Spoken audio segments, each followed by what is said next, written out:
The early 2000s were some lean years for the LA Dodgers. Well, at least for Dodger standards.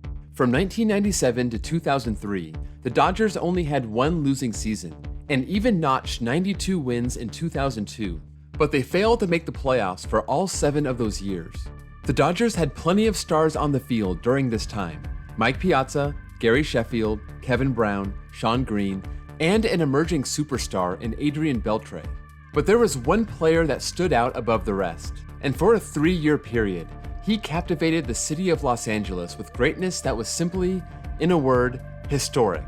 And when he entered a game to the sound of Welcome to the Jungle, there were only 2 words you needed to know: game over. My name's Chris, and I run the Airtime Thrills YouTube channel. Yes, it's a channel all about theme parks and roller coasters, but when SRS invited me onto the channel, I had to accept, because if there's anything that I love more than coasters, it's baseball. And I wanted to take this opportunity to talk about one of my favorite memories of my high school years: the dominant run of Dodgers closer Eric Gagne.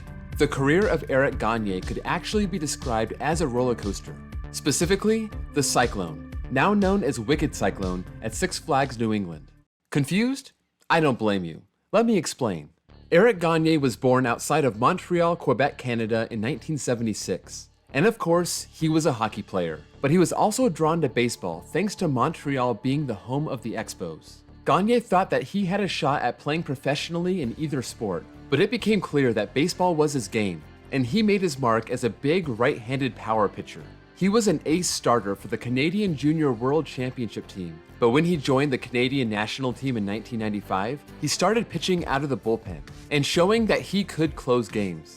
He was a low-round pick by the White Sox in the 1994 draft, but he chose to come to the US to play college baseball. He landed at Seminole State Junior College in Oklahoma, not even speaking a word of English. He taught himself the language by watching American sitcoms.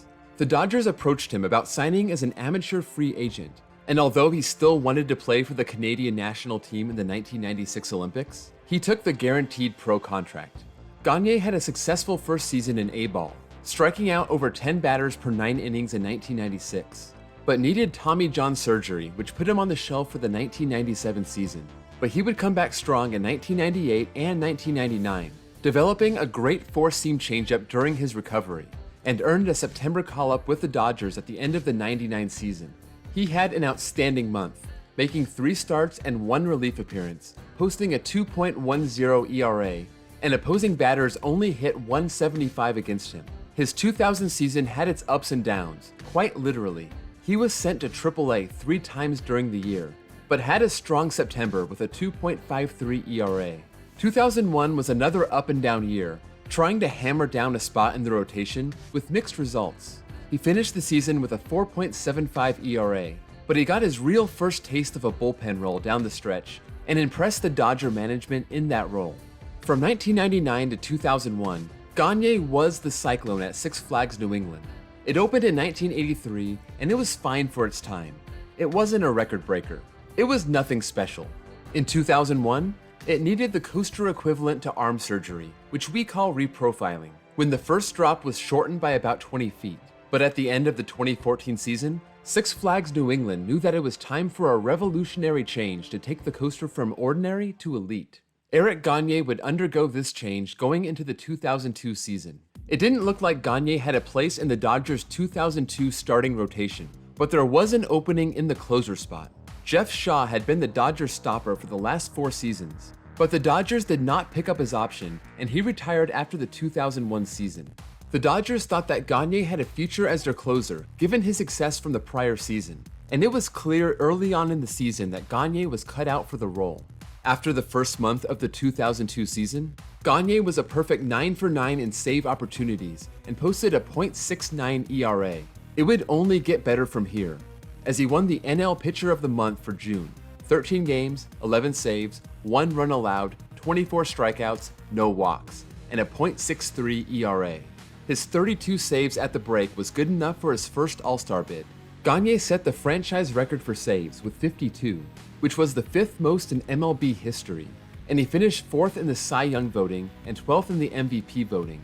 He had a sub-2 ERA and 12.5 strikeouts per 9 innings. On August 26, 2002, Gagne came in to preserve a one-run lead at home against the Diamondbacks. With 2 outs and Steve Finley on first, David DeLucci doubled him in to tie the game and notch a blown save for Gagne. This would be his last blown save for 679 days.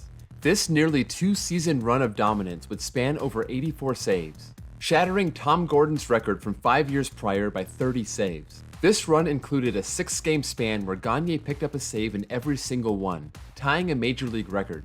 In 2003, Gagne was the most electrifying aspect of Dodger baseball. In a season where the team posted a pedestrian 85-77 record, 15 games behind the 100-win Giants and falling a full 6 games short of a wildcard spot, people came to the stadium hoping the Dodgers would be leading by 3 or less going into the top of the 9th. There would actually be disappointment in the stadium if the Dodgers overextended their lead in the bottom of the 8th. Welcome to the Jungle would start playing over the loudspeakers, the bullpen gates would open, and the whole stadium would be on its feet. Gagne's face would be all over the stadium, and underneath, there would be 2 simple words: game over. And for 84 straight opportunities from 2002 to 2004, that's exactly what it was. In 2003, he converted all 55 of his saves, posting a microscopic 1.2 ERA, and striking out 15 batters per 9 innings, allowing 2 home runs over his 82 and a third innings. He was obviously an all-star. He finished 6th in MVP voting, and he ran away with the Cy Young Award. The game over shirt with Gagne's face and string coming out simulating his beard became the hot shirt in the stadium in 2003. And I admit that I'm guilty of buying one of these myself. Even though his streak ended in 2004, he was still outstanding, making his 3rd straight All-Star appearance and finishing 7th in Cy Young voting and 11th for MVP, with a 2.19 ERA and 45 saves, striking out the same 12.5 batters per 9 innings that he did in 2002. Great numbers, just not quite the god-tier level that he was at in 2003.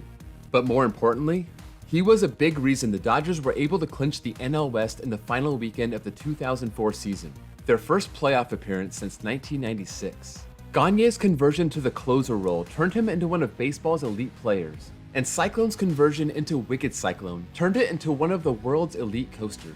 Rocky Mountain Construction is a company that's famous for taking an old, rough, or boring wooden coaster and reprofiling the layout with a steel iBox track, with steep drops, sharp camelbacks, and inversions. They have turned terrible rides into elite ones all over the world.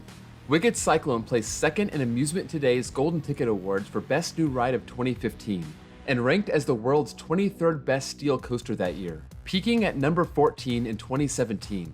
Of the 439 coasters that I've ridden, Wicked Cyclone ranks 4th.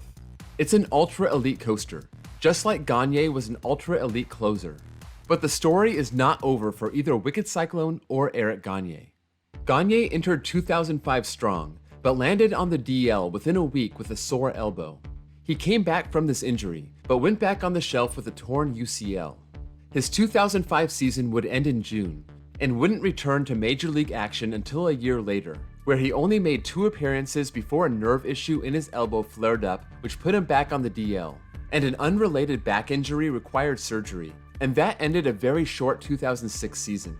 Despite being only 30 years old, the Dodgers declined to extend Gagne's contract after those 2 injury-riddled seasons, so he signed with Texas prior to the 2007 season. Once his injuries cleared up by early May, he was very effective, posting 16 saves with an ERA of 2.16 and an opposing batting average of under 200. So he was shipped off to the Red Sox at the trade deadline to help them push towards a championship. He was not effective in Boston, posting a 6.75 ERA and barely qualifying for the postseason roster, being used mostly in mop-up roles. But still, he walked away with his first World Series ring. During that 2007 offseason, Gagne was one of the 89 players listed in the Mitchell Report that was meant to investigate the use of performance-enhancing drugs in Major League Baseball. He was one of 53 players that was tied to Kirk Radomski, a well-known steroids dealer, and was accused of accepting HGH. He would admit to taking it in 2010 in order to recover from a knee injury. Gagne's final Major League season was in Milwaukee, but after blowing 3 saves in 6 tries in May, he was removed from the closer role and he finished the season with a 5.44 ERA and would be released during spring training in 2009. Still just 33 years old, Gagne was looking for work and found it in the independent Can-Am League.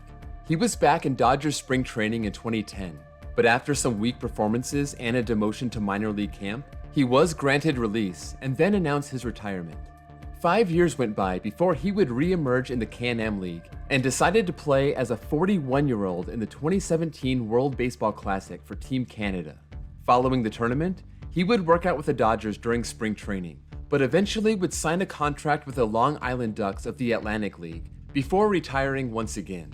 Gagne's elite run fizzled out after the 2004 season as injuries took their toll and cut him down at the age where most players are entering their prime. Wicked Cyclone suffers from a similar fate. One major disadvantage of this ride is that it only stands 109 feet tall, but it features 3,320 feet of track.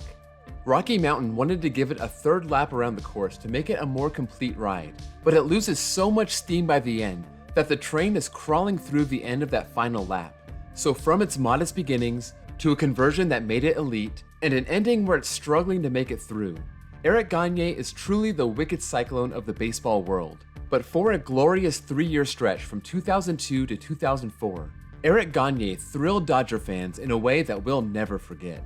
If you enjoyed this video, please give it a like, and be sure to subscribe to SRS, and check out my channel in the description below for all things roller coasters. Thanks again to SRS for inviting me on for this video, and thank you all for watching. This video, like games during Gagne's prime, is over.